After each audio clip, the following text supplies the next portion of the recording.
Today we're starting with a lovely sunrise behind us. There's some elephants feeding around us, as is so often the case at the moment. There's so many elephants on the reserve.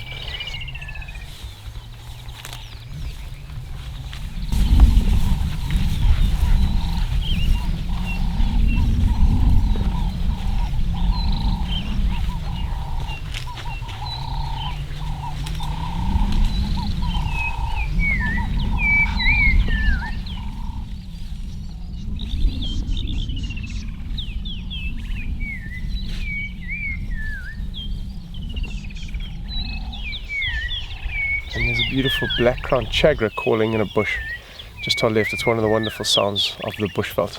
It's the quintessential dawn chorus of Londolozi.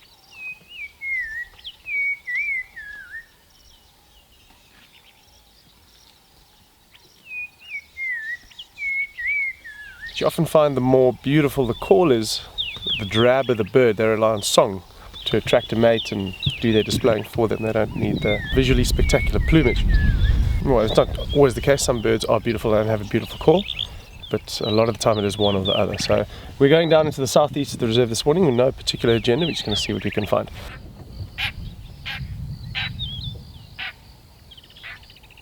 Case in point, as per my earlier statement, a lilac-breasted roller, one of the most beautiful birds we get here. Terrible call, raucous and harsh, and here it goes. It's flying just behind us. Well, about to be behind us. Perched on top of a tree there. We'll try and get some footage of it, but it's very, very pretty, vivid blue plumage, but the call is not very attractive. Living piggy female +1. 1 out of 5 visual for +1 and 5 out of 5 for the adults. Okay, so that was Andrea. He's found the Piccadilly female on a kill with her cub. Might be a good idea to just go sit and see if we can get the cub used to the Land Rover.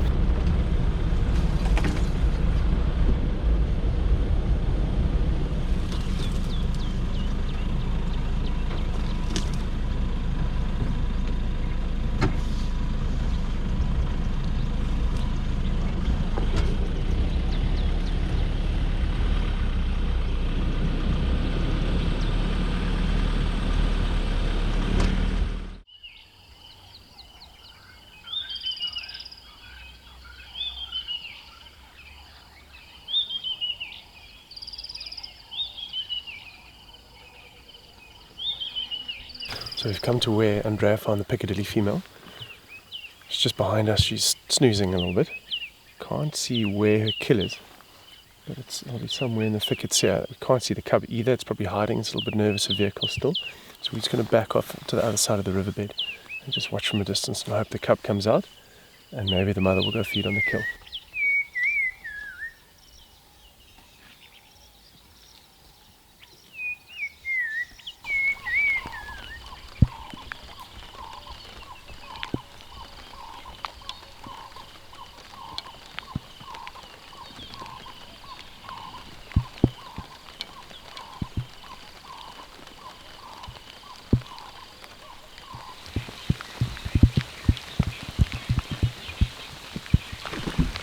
So the mother's just moved back into the thicket.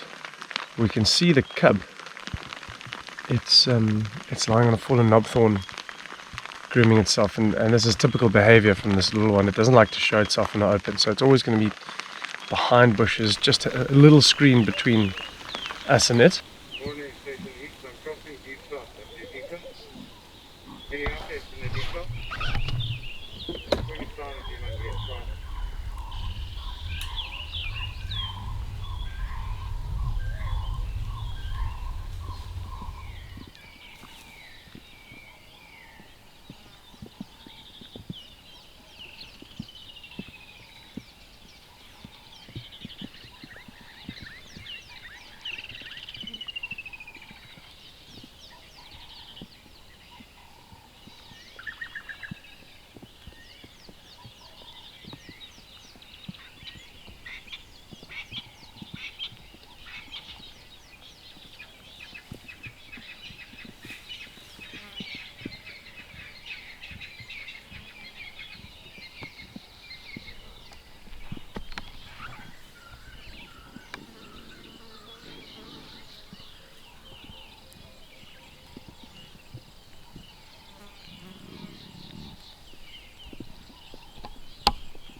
verkeerde de zooming with female animal lying up. This is not the same way. But what it is.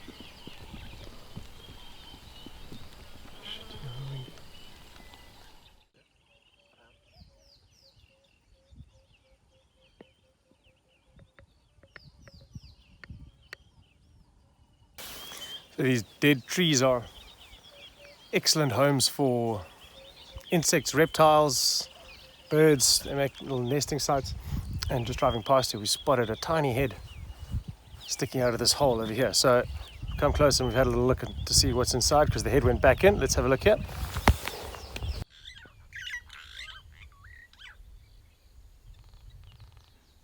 It's Africa's largest species of lizard, although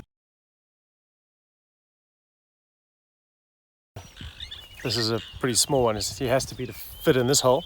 We found a monster the other day. This guy's got many years till he attains that size. So it's fairly cloudy and cool today, so I don't think it'll be too active. You know, reptiles are poikilotherms, so they depend on the ambient temperature to regulate their own body temperature. So when it's cold, he'll be a little bit immobile.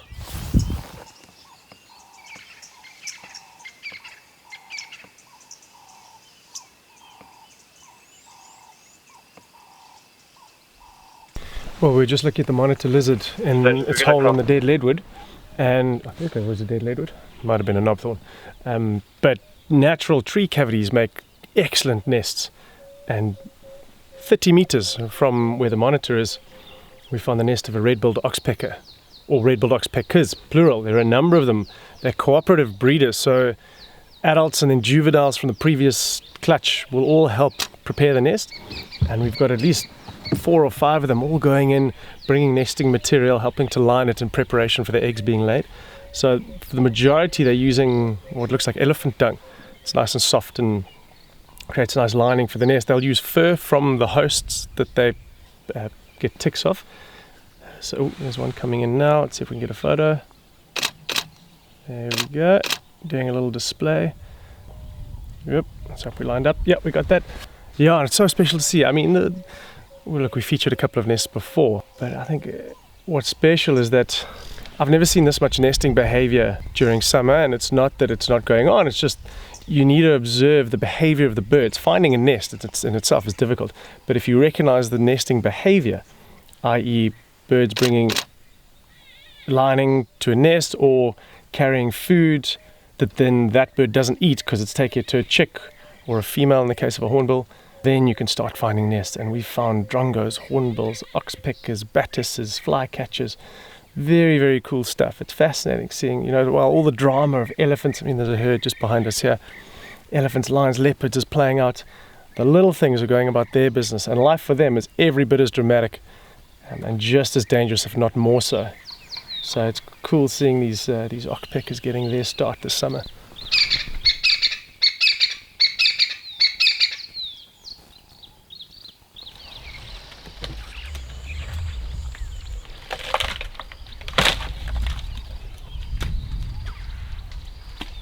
We've come across this herd of ellies that are systematically tearing the bark of this knobthorn tree to pieces.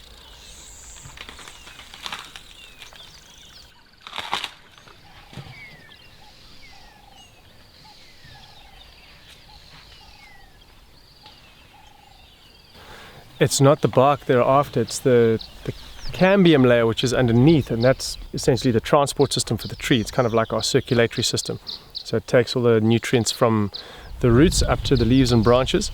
So it's full of goodness, it's moisture laden and good for elephants to eat. So in order to access that, off comes the bark. And knobthorns unfortunately are particularly susceptible to debarking. Just the way the bark is structured, an elephant can gouge out a small piece, grab it, pull, and then a whole strip will rip off. So one elephant in a few minutes can do an enormous amount of damage and actually kill the tree.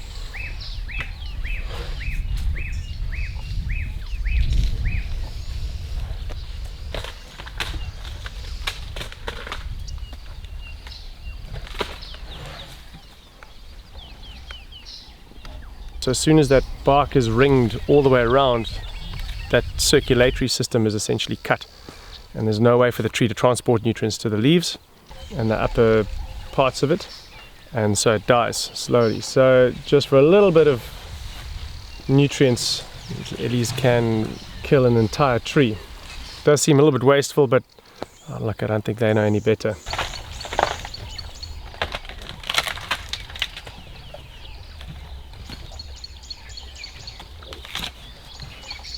Interestingly enough, in northwest Namibia, where there's a population of desert elephants, what's been observed there is they are in no way as destructive as elephants in a more fertile environment like this. The elephants up there are almost like tree conservationists. They eat sparingly from the trees, knowing that if they push them over or debark the whole thing, it dies, and that tree's not going to be there to feed them next year. So apparently they're fairly frugal with their food requirements.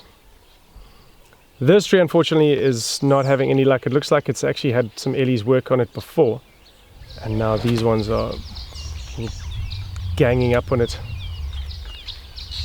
Oh, shame, they're getting a lot of good food. A couple of musk bull has just joined them, a young one, and he's doing some serious damage. So it looks like they're moving off now, so let's just go and have a look at the tree close up and see what's happening there.